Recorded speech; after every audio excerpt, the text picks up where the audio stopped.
This is Make it plain. Make it plain. MIP With Masamela Matfumo. Mark Thompson. Make it plain. Get woke. New from Radiotopia presents Red for Revolution, an audio drama about Black love, queer romance, and liberation. Join Jasmine, an 18-year-old navigating her queer identity while learning about her grandmother's secret love affair. Through her discoveries, we're transported back to 1971 to witness two remarkable women embark on a romance that defies all conventions. Subscribe to Radiotopia Presents and listen to Red for Revolution wherever you get your podcasts. Happy Thursday, everyone. Another edition of Thursday Coast for you with the founder of the largest online progressive community there is, dailycoast.com. Marcos Melitsas joins us once again. My friend, how are you today? Doing great. How are you doing? I'm good. Good to see you as always. You wrote a piece, and I think this is what everyone is contemplating. Is this the final straw for MAGA? Folks, of course, we're talking about the Epstein files. Very few things have gotten under Donald Trump's skin. One thing stands out, we recall, little hands lost it. I remember the Washington, this is a true story. You can probably read this somewhere, when they have the Washington Post editorial board meetings. 2016, he goes to the meeting and that's all he talks about.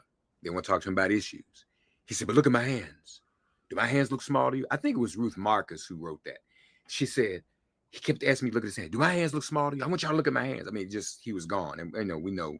That was Mad Magazine, right? Had made fun of his hands. He wasn't even responding to anything. It was Mad Magazine. So wait a minute, no, but did Mad Magazine start that or Marco Rubio? No, Mad Magazine started that back in like the 90s, like a long time ago. Oh, I didn't realize that. Yeah, I guess it was Rubio that brought it back. And Rubio brought it back, yeah. And it killed his campaign, by the way.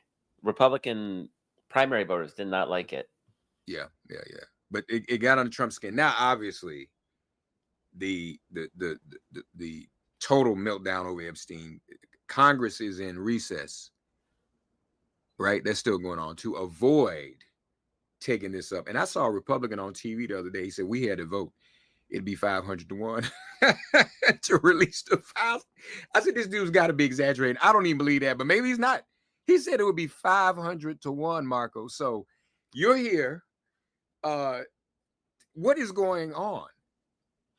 It's absolutely fascinating. What seemed to be a conspiracy theory, this idea that there's a list of Jeffrey Epstein clients that is full of the elite, has been a staple of the right-wing conspiracy theory. And for them, it's been the idea that Bill Clinton is on it. Right. That is their sort of obsession. Bill Clinton's on it.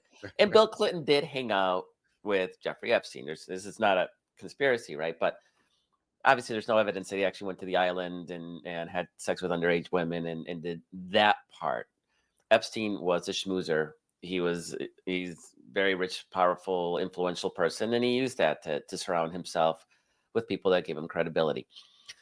That said, if Bill Clinton was on the island and did things, then no, I mean, we're Democrats. We're not going to defend. We're not going to defend. But that's been the conspiracy theory, right?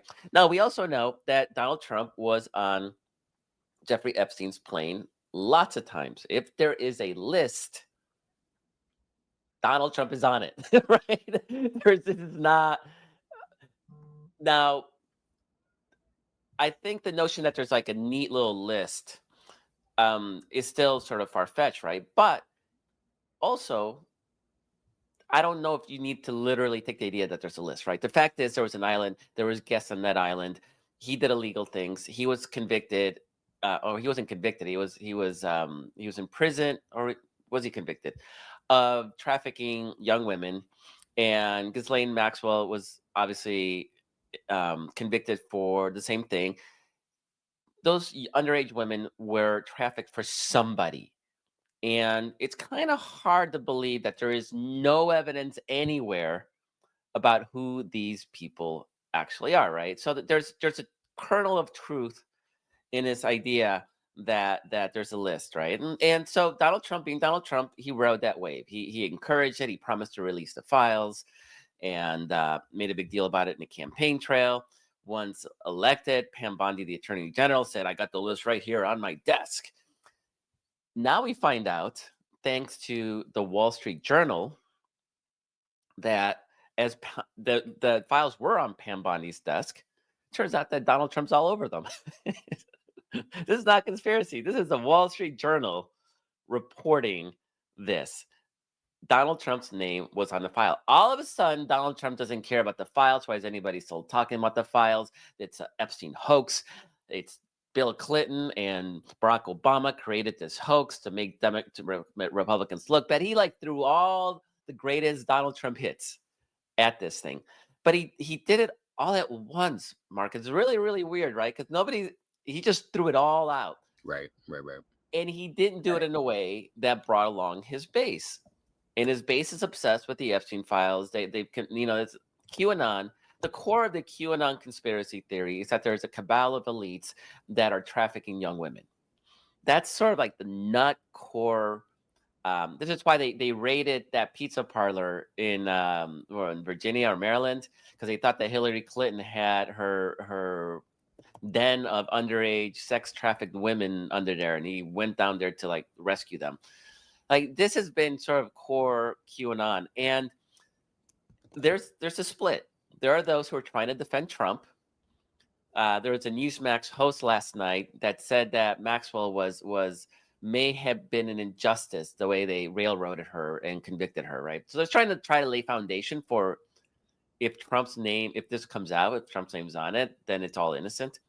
Right. But the bulk of the rank and file of MAGA, like the hardcore MAGA people, they're pissed. And they're, for the first time ever, as far as I remember, they're not walking in lockstep with Trump. They're not accepting his theories. They're actually poking holes at Trump, just the way that, QAnon always creates, no matter what happens, they fit their narrative to justify whatever crazy they're pushing. They're not doing that to Donald Trump. And in this case, it's easy because Donald Trump is lying flat out. And it's been a fascinating thing to watch. They had to shut down Congress because for the first time, House Republicans did not play along with the White House, and they refused to back off on Epstein. I mean, they were forced to vote against releasing the files last week, which I think killed a bunch of them. And they basically told the White House, and they told Johnson that they weren't going to do that again. The Speaker of the House, they told him that they weren't going to do that again, and that they were going to use the Rules Committee to push for an opening of the files. And a House subcommittee just voted to subpoena those records. So this is actually getting really interesting, and there's no doubt, Mark, that they have names. And there's no doubt that the vast majority of those names are rich, powerful people, because that's who Epstein hung out with. And it's probably going to include Bill Clinton, and it's going to include Donald Trump. It's going to include a lot of people. It doesn't mean that they had sex with underage women. It does not mean that. But a lot of them did. And now we know, again, thanks to the Wall Street Journal, that Donald Trump, I mean, we know that he sent them that birthday wishes letter where he kind of wink, wink, we are the same people, with lewd drawings of boobs and women, and there is a lot more to that connection, to that friendship. See, New York Times had a front page in the Sunday edition on the long relationship between Epstein and Trump. CNN pulled out a bunch of new unearthed videos. Now they're coming out with this thing. They could have talked about this 9 years ago, but they didn't. But now they can, because the Wall Street Journal has given them permission. Because the traditional press is at the behest of Rupert Murdoch. But this relationship is a lot deeper, and the fact that Pam Bondi saw Trump's name and suddenly Trump's all squeamish about it says that there's there. And can you imagine Trump writing that conspiracy knowing that his name's all over that thing and that he was besties with Epstein? But he thought he could get away with it, right? He thought that he could shoot somebody on the street and he could get away with it. And he thought this was the same thing. And for the first time, it may not be. So, questions, many questions. Are Republicans actually wanting this information to come out because of their fixation and the MAGA basis fixation on pedophilia and Epstein? Or are they also hoping that there are hoping that there are other prominent individuals like Bill Clinton caught up in that? Which is it? Or is it a both and? I actually think it's a pedophilia thing. I think it's an article of faith on the right wing. The base is obsessed with it. The MAGA base is obsessed with it, and it's career ending if any of them vote against this again. I think that's the bottom line. I don't know. It's more political. I guess it's the answer. Whether they believe it or not, they know that the base believes it, and they're going for it. I don't think anybody gives a damn that Bill Clinton would be on it if Donald Trump is on it. Like, who cares?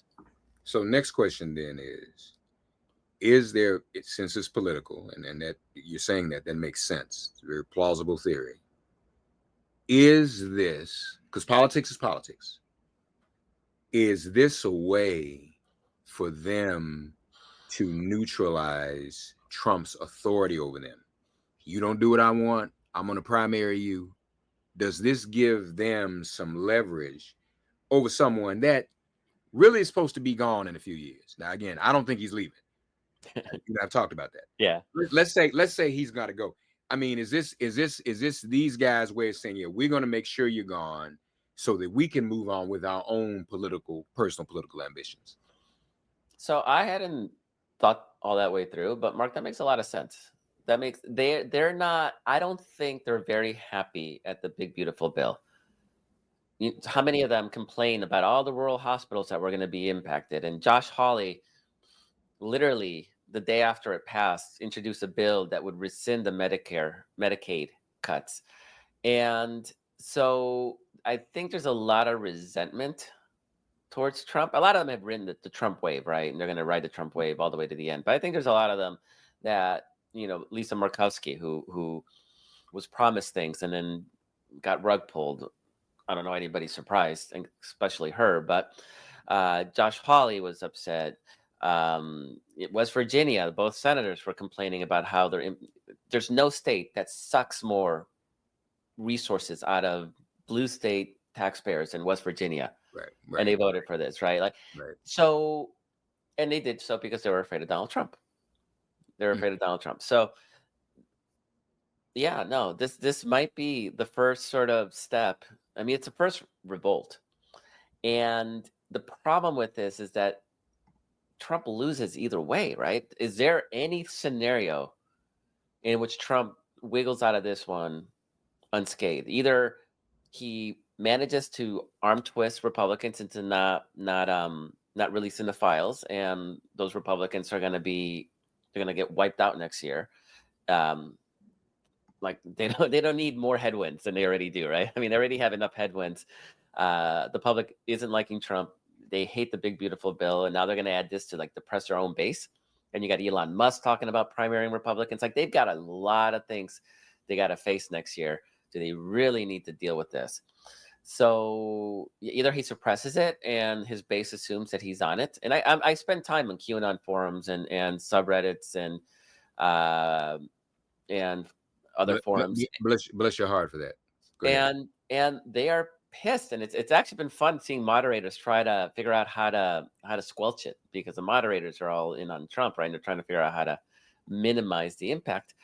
And there is a article of faith that, I guess he's on it. I mean, that's the only way that it makes that Trump's behavior makes sense. And all of it, Pam Bondi said she had the files. They can't pretend there's no files now. She literally said, I have the files on my desk right now, and I'm going to release them. And then she didn't, right? They created this mess, and they don't know how to wiggle themselves out. And I think it's a lose-lose. Either he manages to keep him out from being released, and everybody assumes he's a pedophile, and that will have political consequences and ramifications, or they come out and his name's all over it. And the problem with when these names come out, even people who are on there who had nothing to do with Pedophile Island, their names are going to get dragged through the mud, right? That's just the reality of the situation. There's not going to be any black and white. There's not going to be any gray nuance, right? It's going to be very black and white, and it is what it is. Again, this is a scandal of the Republicans' own making, and honestly, I'm not going to feel sorry for people who hobnob with Jeffrey Epstein. It's just, that's not where my empathy is going to go. Not an era of where actual people are struggling, but yeah, it's lose-lose. And actually, now that you mention it, the Wall Street Journal and others, everybody's talked about him being in that. Let's be honest. If Bill Clinton was all in it like that, they would have leaked that. They would have said that. Mm-hmm. And he would have even said it to because he's grabbing at stuff. Yeah. Obama is sedacious. That's not a word.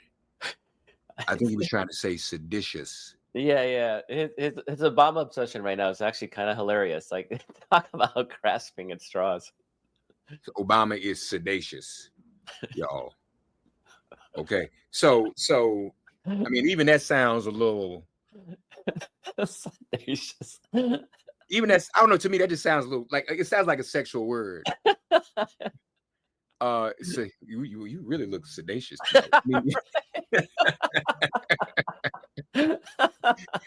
What is sedacious, right?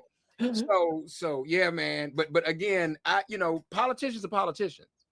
So if you can get leverage on this cat who's controlling you, yeah, and call some shots, because I mean, y'all, let's be clear.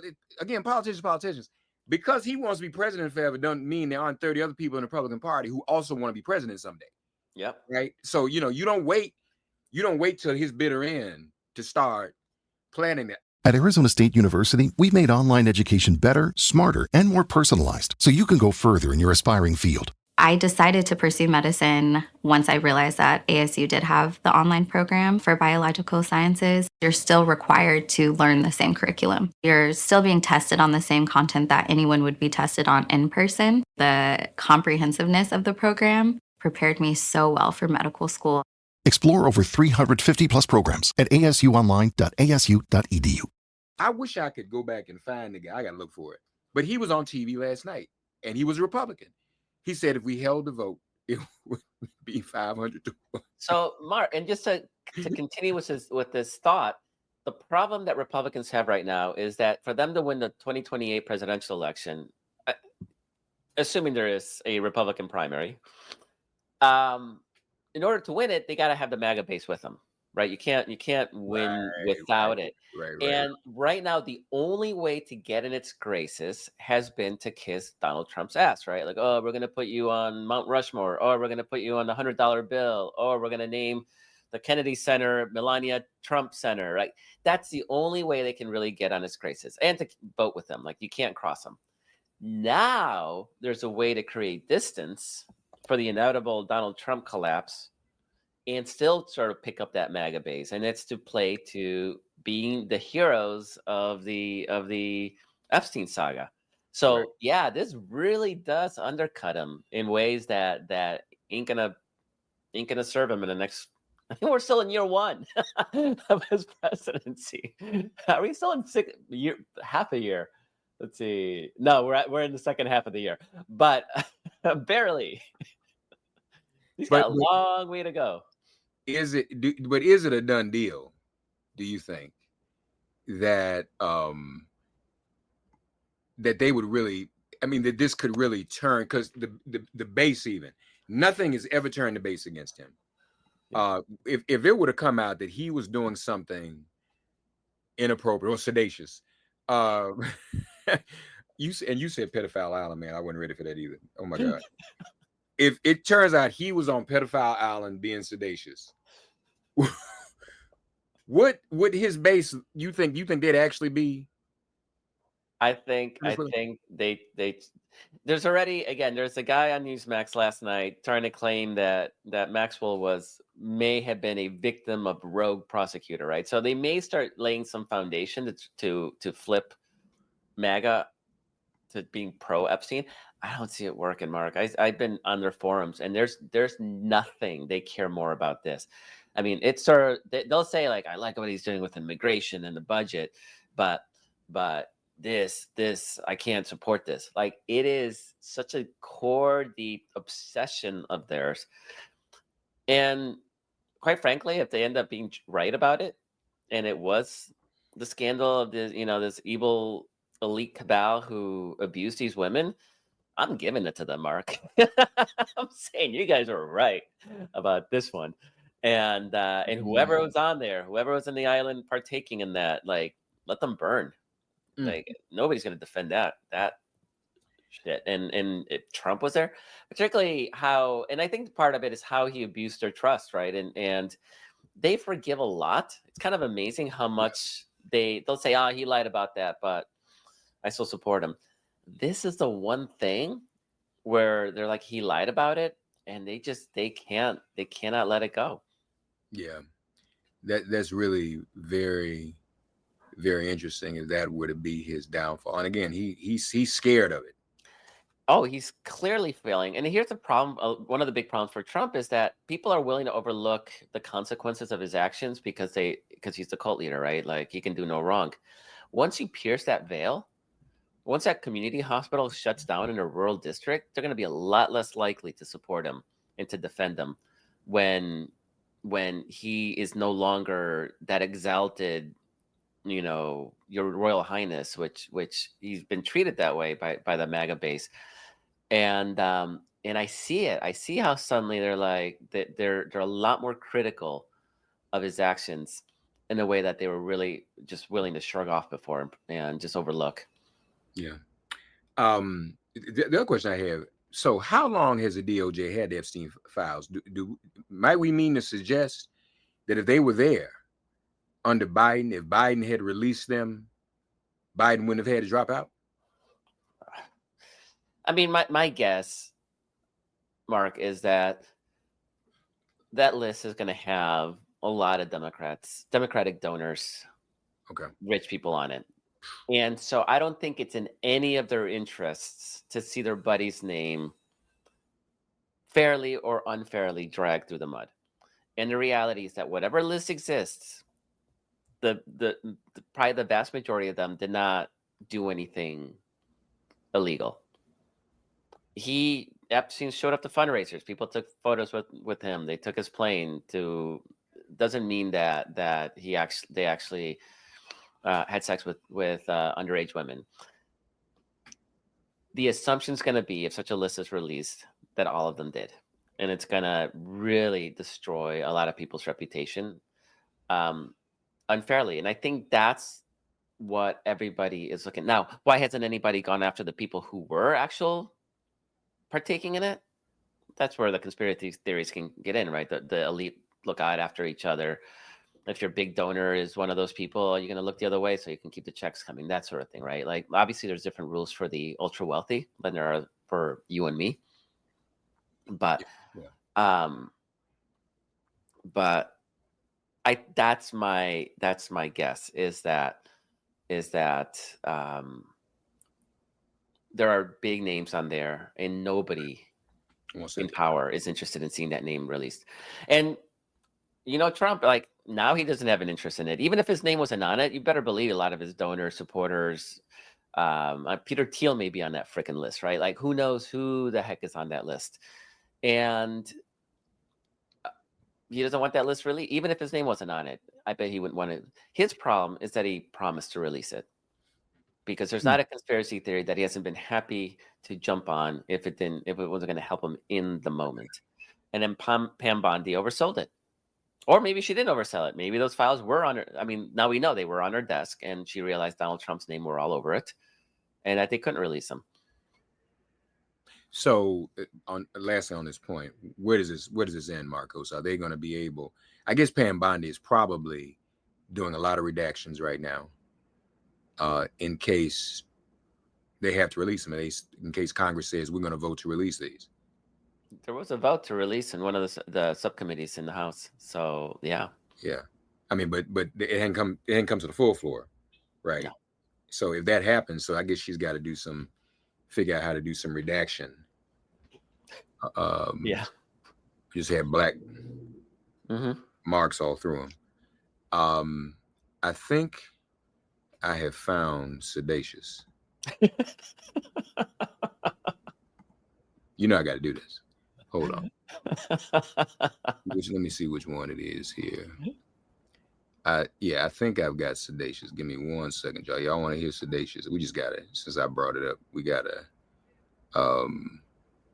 do this. So let me do this. All right, we're gonna get sedacious here for y'all.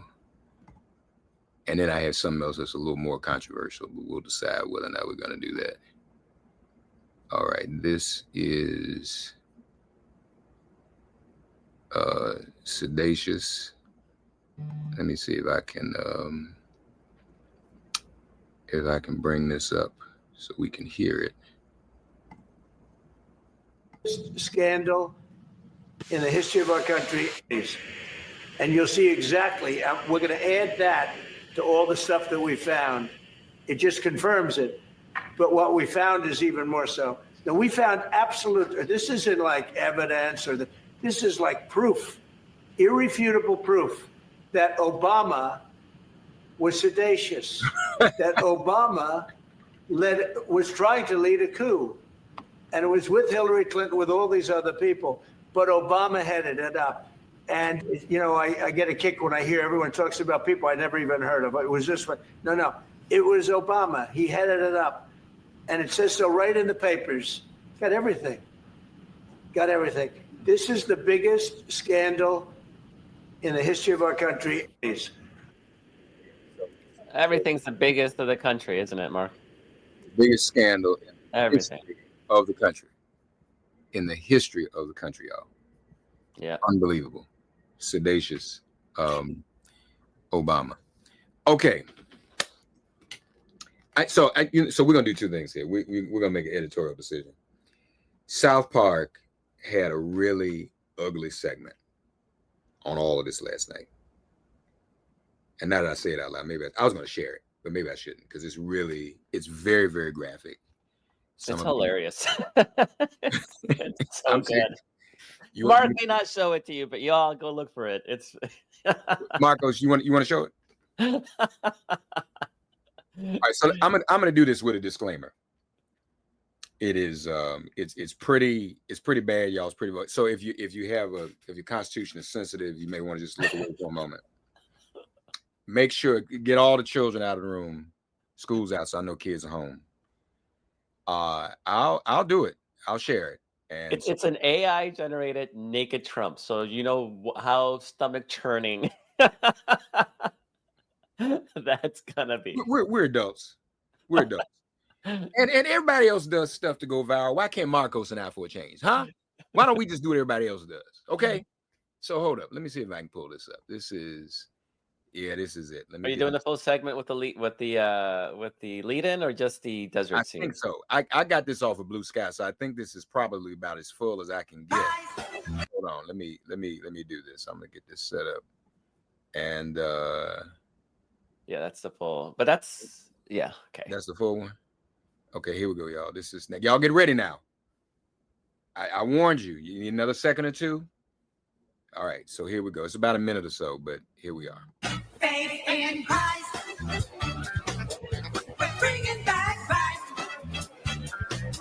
There's money in Christ. Bringing back Christ. Christ make life. No, this is not it, Mark. Is that it? Christ make No. life. Christ make It life. leads into it.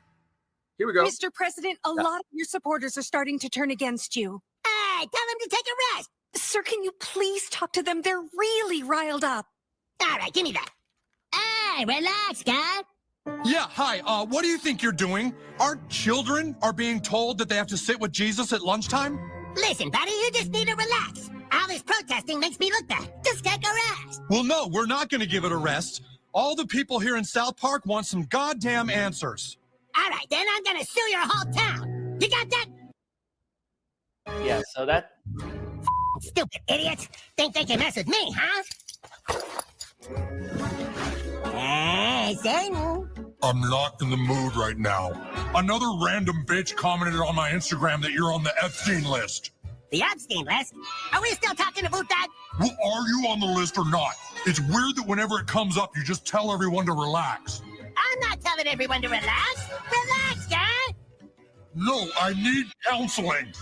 You remind me more and more of this other guy I used to date. Like, a lot. Like, you guys are exactly alike. I love you. Oh. Can I? Faith in So Christ.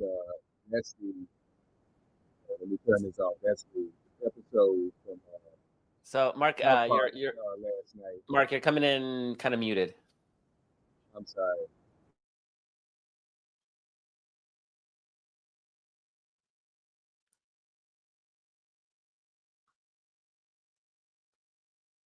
You're Can you still hear me?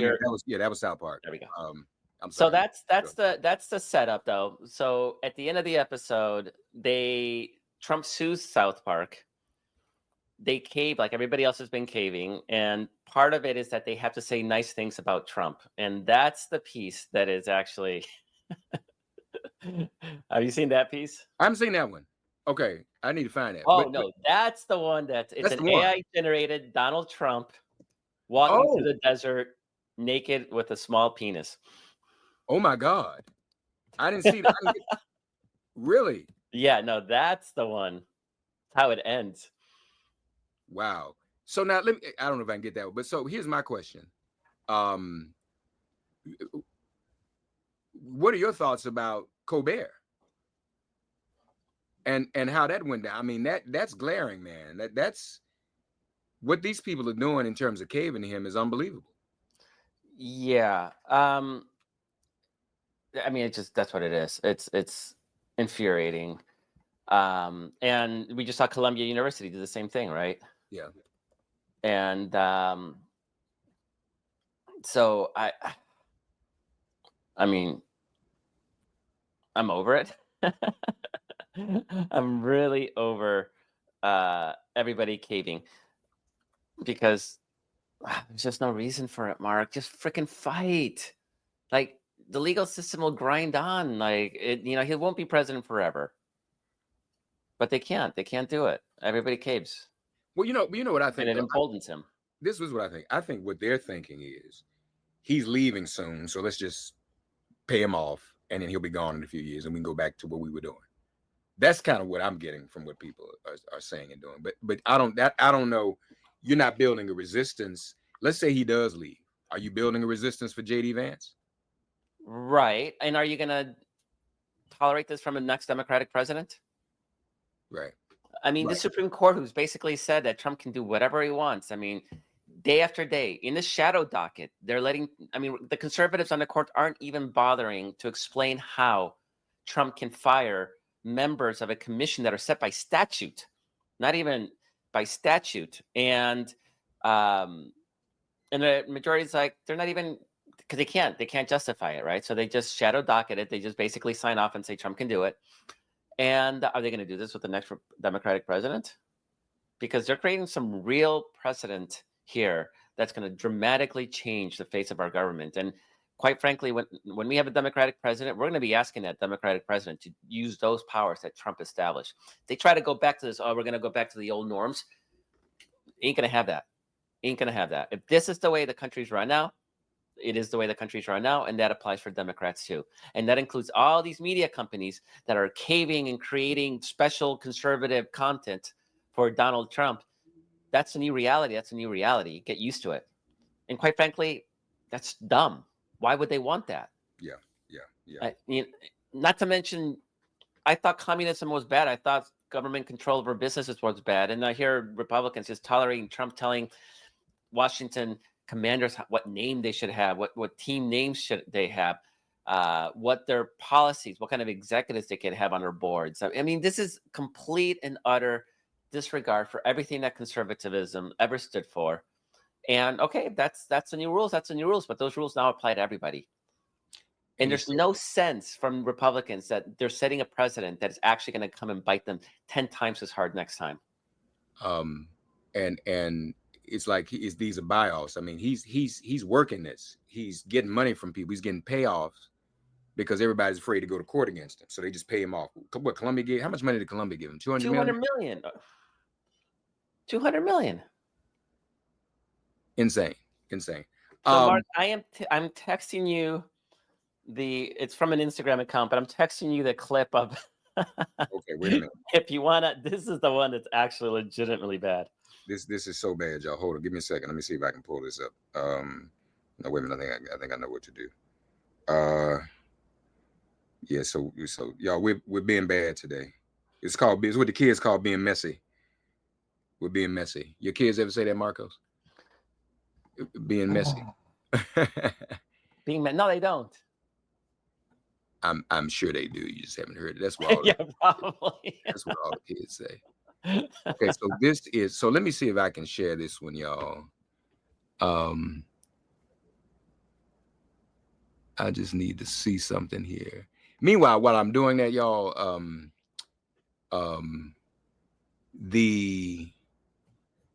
there's also another rumor that I received or heard, Marcos, that just back on this vote and Trump being in trouble and folks even saying he might need to leave office.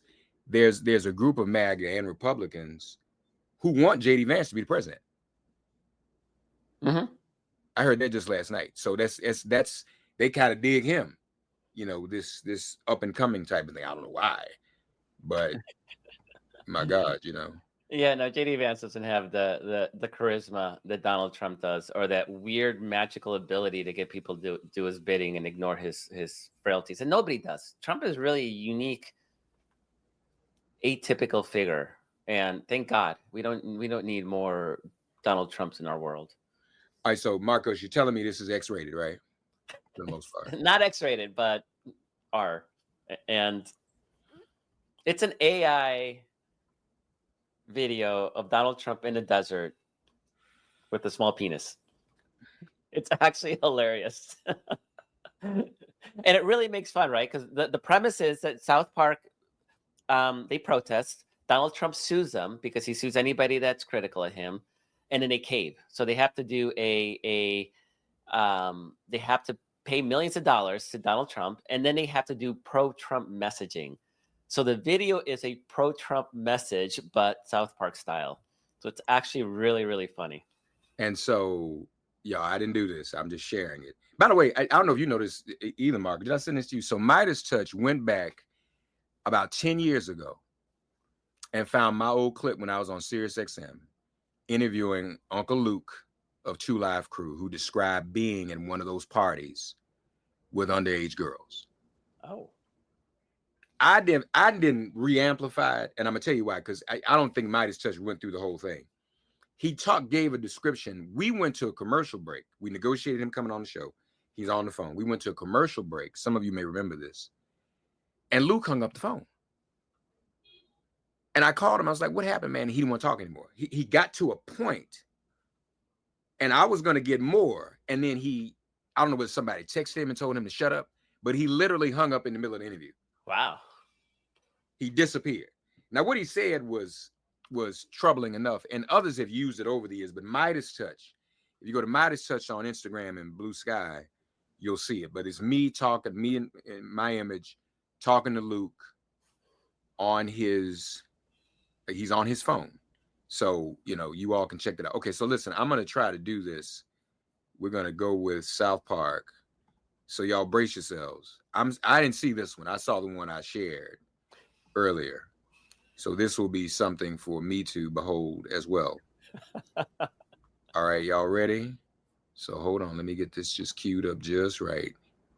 This is on Charlotte. So we saw this set up in the last clip where South Park is angry at Trump and they protested. So this is Charlotte Clymer's Instagram. Here we go. Oh, no, wait, I can't hear anything. Hold tight. Yes, sir. I will relax and I'll take a rest. Yes, thank you. Thank you very much. Okay, we settled. Oh, we settled. Thank God. I got the president down to $3.5 million. $3.5 million. That's not so bad. That's really fair. I think that's fair. We'll just have to cut some funding for our schools and hospitals and roads, and that should be that. Yeah, well, that's not quite all. As part of the settlement, we also had to agree to doing pro-Trump messaging.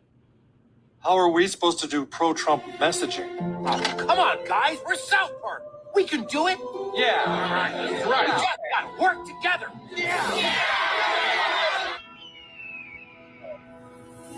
Who walked through the desert for you? Who survived the wilderness and gave the ultimate sacrifice? When things heat up, who will deliver us from temptation? Donald J. Trump. No matter how hot it gets. Okay, look at this. He's not afraid to fight for America. With conviction, discipline, and trust in God, he survived the desert.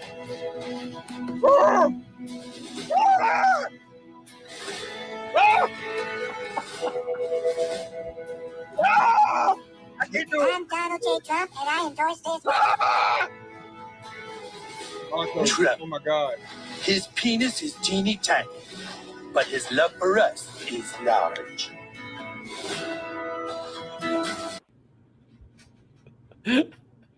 Okay. Yes, thank you, Mr. President. We'll be happy to pay that. So that's okay.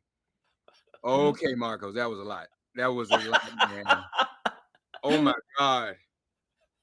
That's an instant classic.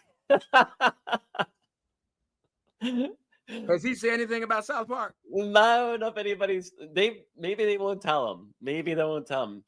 Y'all, And I I apologize. believe That was too much. I believe they're owned by Paramount, who just did the big sellout. So this is going to be interesting. Wow, I think they took us off of Facebook. I got a notification they took us off Facebook. Oh, they. Yeah.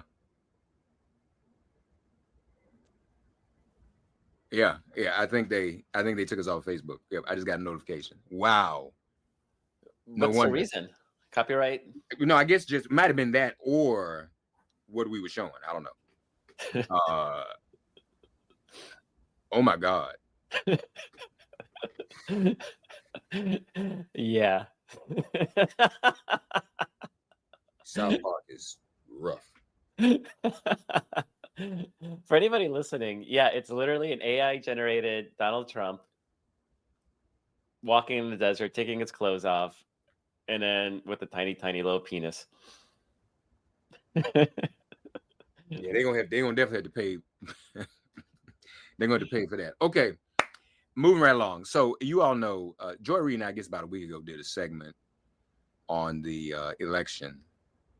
And there's an organization called Election Truth Alliance. There are a couple of them, but the Election Truth Alliance has been looking at, sum it up, as you all heard, drop-off rates and what that may mean, and the incredible drop-offs in terms of Democratic votes for Kamala Harris versus other down ballot Democrats, including somebody, people such as the superintendent of North Carolina schools, and that how normally that doesn't happen.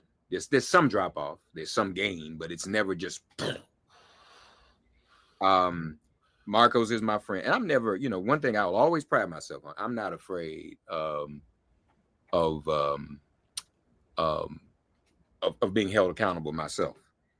So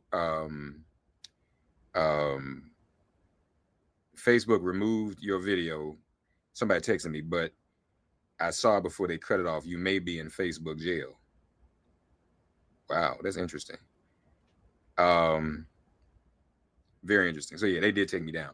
I don't know if I'm in Facebook jail. I'll check now, y'all. So anyway, we did this segment, and really, I just wanted to put it out there because I'm not afraid to think about or consider any and all things. And honestly, Marcos, you've been big on vibes. Many believe something funky went down. They just don't. They didn't see you raise $1 billion. You got all of this, and that people come from all over the place, and then you just lose like hell in every battleground state, which they say has not happened since Reagan. So in, I guess, 80 or 80, probably 84. So anyway, I'll give you the floor because Marcos was like, nah, no band. He has no bandwidth for it. So, Marcos, the floor is yours. Yeah, I don't have the claims in front of me, so I can't, distinctly refute them. This idea that it's odd that there was a drop off in Democratic votes um, is in itself pretty kind of not really that noteworthy. Of course, there was a drop off in Democratic votes. That's why we lost. That's what happens in an election when there's a drop off in votes.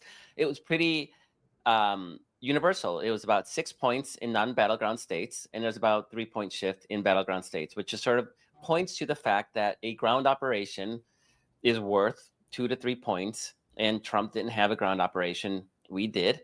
So when you have a 6 point national shift and it's a smaller shift in those battleground states, there's nothing noteworthy about that. That is just basic element of what is now a nationalized electorate. Elections used to be fought on local issues. They're not fought on local issues anymore. Everything's nationalized. And the fact that we had a ground game and the fact that we were able to keep it tighter in those battleground states allowed us to win most of those battleground Senate seats, barely. Things would be a lot disastrous right now had we lost in Wisconsin, Nevada, and Michigan. So Arizona. So we're lucky in that. But there's nothing about that suggests that there's anything hinky or weird. I mean, so I skimmed the first page of the report, and they make a big deal out of Russian hoaxers calling in bomb threats to polling operations. That does not explain the national shift. In fact, and again, I only read the first page of that report. They were talking about a precinct in New York. Why would Russian hoaxers trying to influence battleground states be calling into New York? Right. So there's really not a lot there. There's a lot of presupposition. There's a lot of why would this happen? Why would this happen? That is not evidence that something happened. Sounds exactly like Republicans talking about how they won the 2020 election and how it was stolen, because how could Trump have lost? How could there have been a drop off in votes? How could he have gotten that many votes and so many Democrats voted? The reality is that it just happened. We lost. And by pretending otherwise, I think it actually is a danger to our movement, because instead of talking about what went wrong, how can we fix our messaging? How can we better appeal to the people that we lost? How did we lose low income voters for the first time ever? Why did we only win those making $100,000 or more? Those are questions that we as a party need to grapple with, and we need to figure out. And this is why it's exciting to see somebody like Mandani, who's actually he's figuring out that what you do to win votes is you promise voters a better freaking life. That's all you do, and not by we're going to modify the tax code. No. I think I talked about this last week or a couple of weeks ago, Mark. Instead of putting a child tax credit for people with young children, why not mail a freaking check to the parents of young children? Mail it every month. Right. Then sign it, Joe Biden. And then say, if Donald Trump wins, you ain't going to get this check no more. Right. Instead, you bury it in a freaking tax code where nobody really, what is that? Mm-hmm. So we need to be focused on how to appeal to people. And the polling, Mark, the results of the election were not off from the polling. The polling had the election neck and neck. I mean, it wasn't like it was completely out of left field with numbers that made no sense. Everything made sense. Everything was neck and neck. Everything, we talked about it every day, every time we talked about it before the election. The election's within the margin of turnout. And our people did not turn out. Whether it was Gaza, whether it was just people forgetting, whether it was inflation. The reality is that our people either did not turn out, or a lot of them flipped because they thought Donald Trump was going to lower prices on day one. They believed him. So, right. So just a couple of points, though, because I just want to be just objectively. They use Rockland as I guess sort of an example or a test case. So what they were trying to show, it wasn't just drop off in votes. It was drop off in comparison to very, very down ballot and some not so down ballot, because they looked at Arizona, the drop off between the presidential line and the senatorial line.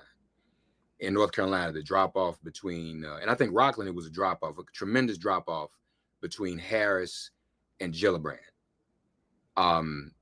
So the point they were trying to make, all these Democrats decided not to vote for Kamala Harris, even though they voted for everybody else. Mark, you know why that could be. Black woman. Well, yeah. I mean, all those other down ballot candidates in every state except for Arizona were white. But I think too, though, it was so, what they were trying to show, what I guess they're still researching, is how consistent and across the board it was. So there's a general vibe question. You can win one battleground state, one. And what they're aiming to show is every single one, there was this drop off. That doesn't negate what you're saying. Maybe that is the final argument. So I know people ask, well, why can you have a representative poll, national representative poll, with only polling 600 people? Right. How can you say 600 people represent 330 million Americans, right? And the reason is because statistics. Once you get a certain number, you get a statistically valid sample, right? And you won't deviate from that number. I mean, this is just stats 101. And so you have a situation where you had a shift in the national vote that was uniform across the country. That is what a nationalized election looks like. So the only difference you see in those votes is that in the battleground states, the margin is a lot tighter. And Trump won those by almost nothing, within 1%. But Mark, we won them by 1% last time. So this notion that we lost all the battleground states, Mark, we won all those states in 2020. Every single one of them. So this notion that we got to go back to Ronald Reagan or whatever. No, we don't. We got to go back to 2020. We won all those states.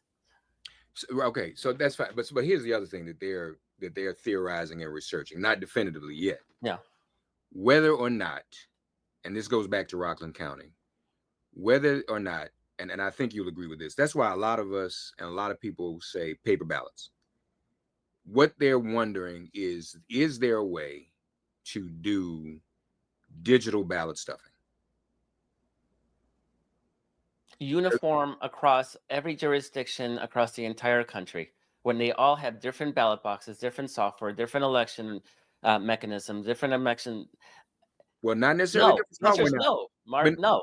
But no, they were saying that in these in many of these states they use the same software, and I think it's only like 2 or 3 companies at the most, maybe right, just. But then you're talking about hacking into every state's software. Again, it's not a realistic thing. Not any more than Mike Lindell, My Pillow guy, claiming that the boxes were hacked by satellites from Italy. Like this is.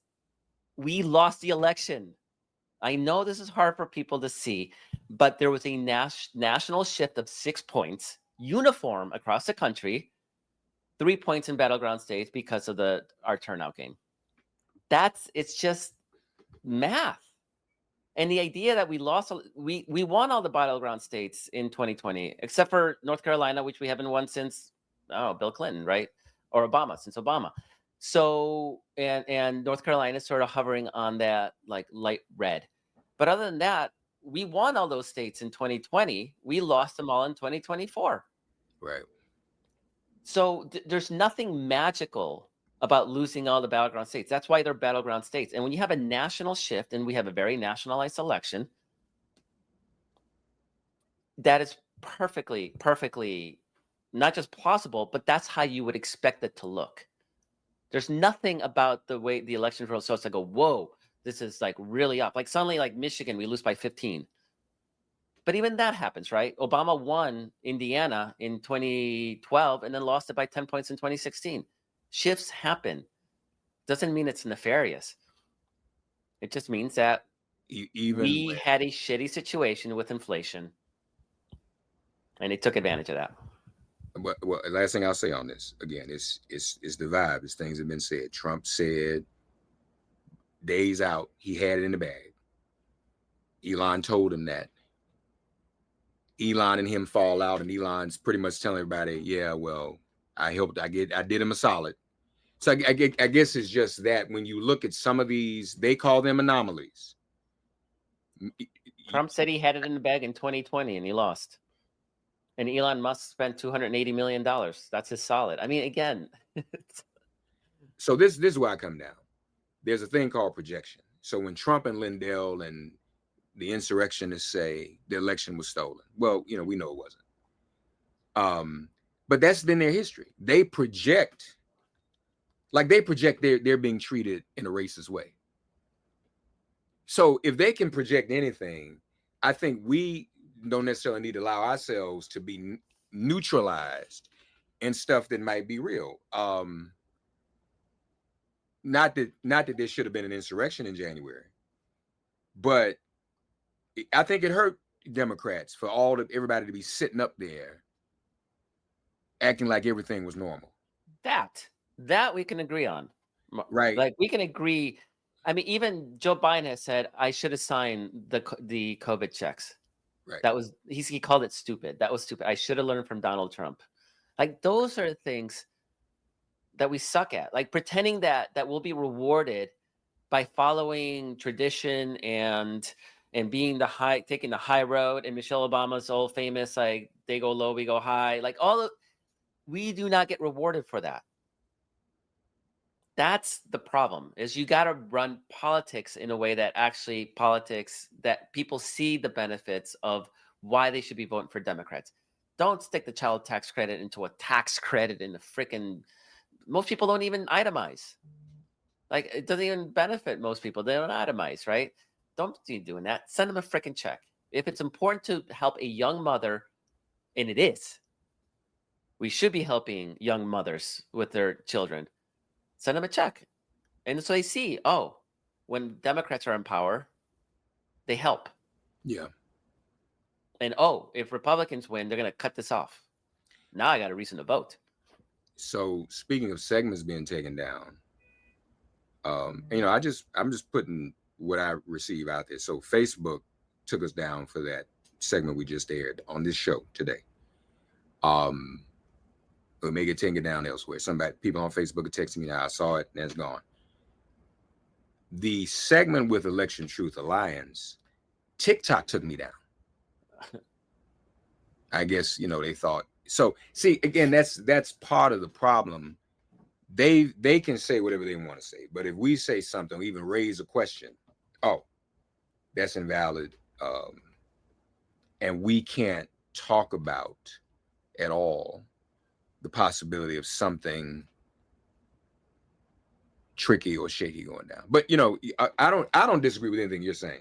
So there are real election suppression efforts. Yes. Can we focus on those? We know that. Mississippi, right? Louisiana, where the black vote is deeply suppressed. Yes. There's a lot of real, like, if Democrats get the trifecta in 2028 or 2020, when's the next? Yeah, 28. We gotta reform the voting system, right? We gotta make it easier to vote. We gotta eliminate these efforts that states do to keep black and brown and young and college students from voting. Like there's a whole litany of ways that they actively suppress the vote. But in those battleground states, Mark, we had Democratic governors in all of them but one. We had Democratic Secretary of States in all but one. The people running the election were all Democrats. They weren't in 2020 when we lost. It was almost all Republicans across the board. They were all Democrats except for Georgia. And Georgia was the one place where I actually trust Republicans to run a fair election, because you saw what happened in 2020. They were the exact same people that ran the 2020 election. And they stood up to Trump. So there is, to me, it's a distraction in a way that keeps us focusing on the real problems, the actual voter suppression that we have, the actual problems we have in the way we message and how we appeal to people, and why are we losing low-income voters? Like, those are questions that we need to grapple with, instead of being like, nah, all good, we won, they stole it. Like, keep doing what we're doing because it was all good. We only lost because they stole the election. That, to me, is the danger. Just people. No. I agree with that. I don't think anybody's saying it. I'm not saying anybody goes to the extreme of other stuff. But what my takeaway was, if people are looking at the digital nature of our elections and what risks that may cause, I think that's not an out of the way discussion. And so I'm not necessarily afraid to hear that information. No, I mean, I don't think we can be absolutely conspiratorial about it. But it's just food for thought. And that's where that was really the main point for me when they went, because I go back. I'm an OG when it comes to election accountability and ranked choice. I was talking about that 30 years ago before it even became a thing. Paper ballots. So they how in the movie they say you had me at hello. They had me at Mark. That's why we need paper ballots, just to make sure. And I said, okay, boom. So maybe that's the fundamental thing, because we're not going to get the election back. We're not going to redo it. And it just was very, very strange. I mean, like I said, in North Carolina, man. And your point is well taken. Joy didn't even raise that. Joy Reid said, this is what she said: is the drop off possibly having a great deal to do with Gaza, right? And I forgot what he said. There is an African American, a statistician. That's not the right term, but he's a scholar, a number scholar, whatever you call those, in Michigan, Walter Mebane, and they use his models and research. I reached out to Dr. Mebane. I said, Dr. Mebane, you want to come on? This is what he said. He didn't want to do media engagements right now. I don't know what that's about, but his research is on the site. It's just very, very interesting to look at. MAGA, when they say, oh, well, we cheated and we stole an election, we just never see any numbers for that. It's just something crazy they make up. But folks, again, all of these things we present for you to be self-determining, because we don't do propaganda. We're not trying to change, influence people in that way. But just something to think about and observe and satisfy what I know many of you have expressed your concerns are. That it just doesn't feel right. And nobody, I remember when Reagan was elected and he was horrible. And everybody around the country said, I didn't vote for him. And we were like, well, somebody had to vote for him. You couldn't find anybody that admitted they voted for Ronald Reagan. Well, somebody had to. So either everybody lied or something else went wrong. It's hard to find people today, just average person, who says that they just didn't vote for her. Yeah, I didn't vote for her. Even if they didn't vote for Trump. And that's what these numbers are showing. There were just so many people who just left it blank. And we did not raise the question of race in our conversation. We raised the question of Gaza, at least Joy did. You're raising the question of race now. That's a valid question. And sex. And sex. But, and that's what Rockland County. I think I didn't quite get the fixation on Rockland either. They think there's some there though. And so the folks in Rockland are digging all in it. I think they're in court. I don't know. I don't really know what the argument is, but I got a notice today, like, oh, this Rockland thing.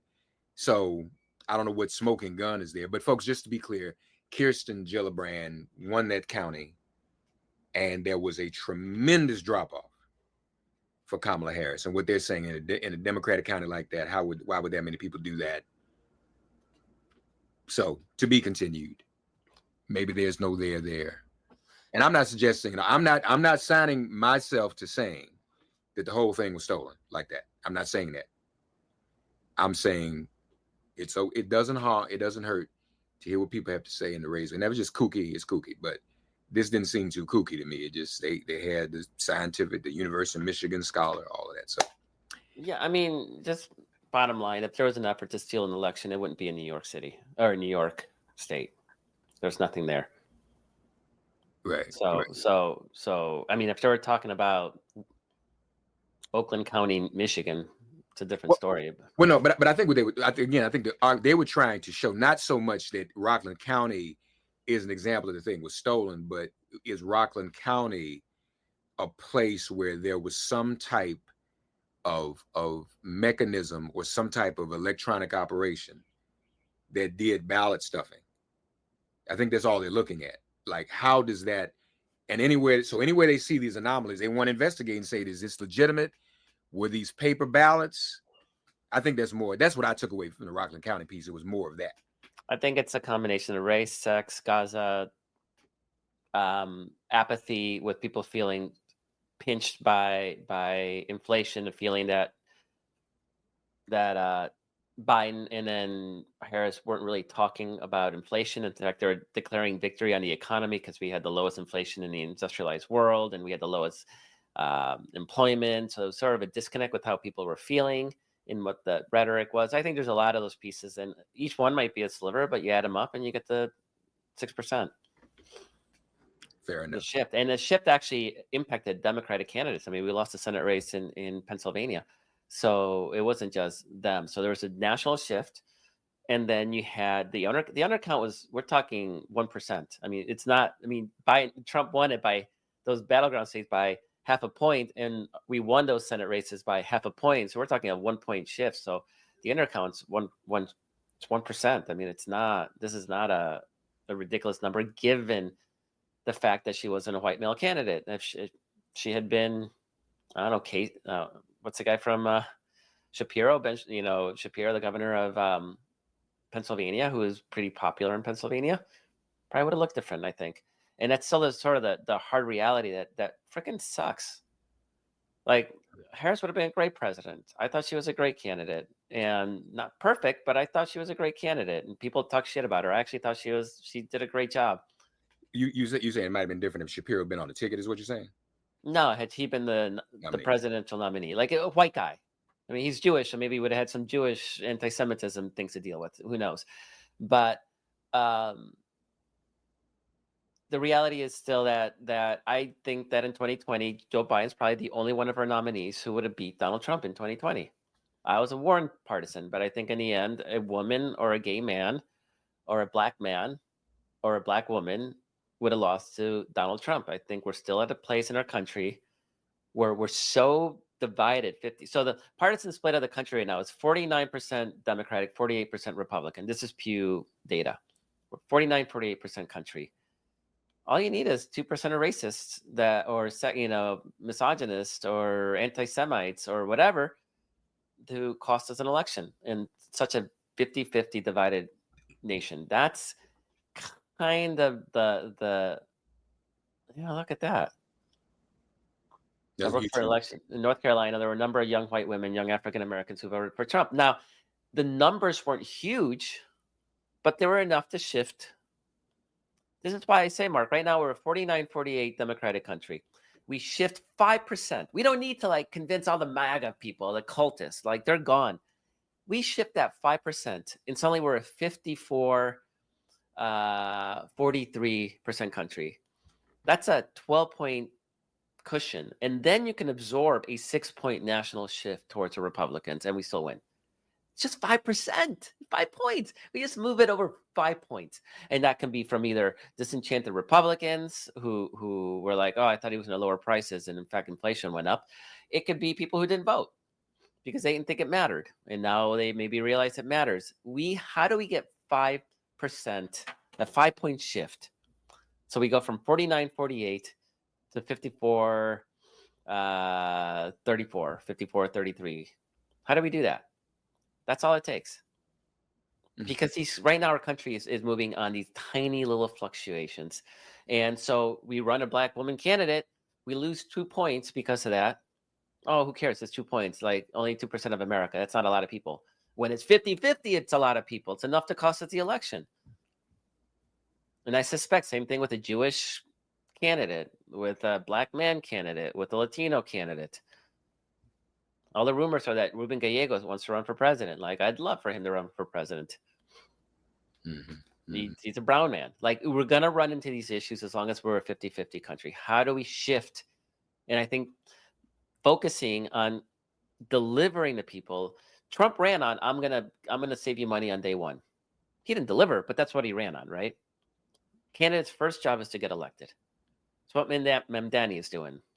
He's running on, on day one, I'm gonna make your life cheaper. I'm gonna freeze rent. I'm gonna make groceries cheaper. I'm gonna make riding the buses free. Can he deliver? It's a whole different question. And I'm a cynic, and I question whether he can. But his first job is to get elected, right? And what you do is you attune to people's desire for a cheaper life, because life is freaking hard. Right. And you say, my job is to save you money.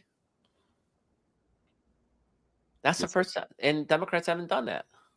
Yeah, haven't done a lot. We're in trouble, y'all. All right, you all. So this video lives. This is Carter's last comment to you. I think the Marcos is dead on. We just lost. Thank you, Carter, on YouTube. Folks, be careful in sharing this one today because it did do something. We in trouble. Not as much trouble as South Park is. Yeah, maybe Trump would deflect onto us in South Park. Maybe that's what'll happen. It's gonna be interesting. Marcos, Melissa's folks, Thursday Coast, dailycoast.com. Marcos, thank you, man. Talk next week. Yeah, thanks so much. Thanks for getting woke and listening to Make It Plain. As always, perform an act of kindness on behalf of an elder or young person. Write a letter to a sister or brother who just so happens to find her or himself incarcerated. Offer libations to the ancestors upon whose sturdy shoulders we all now stand. And above all, give thanks to the God of your understanding by whatever name you call her and him. All God asks of us is that we give each other love. Thanks for giving MIP love. And please remember to subscribe and give us a 5-star rating. If all hearts and minds are clear, it has been made plain.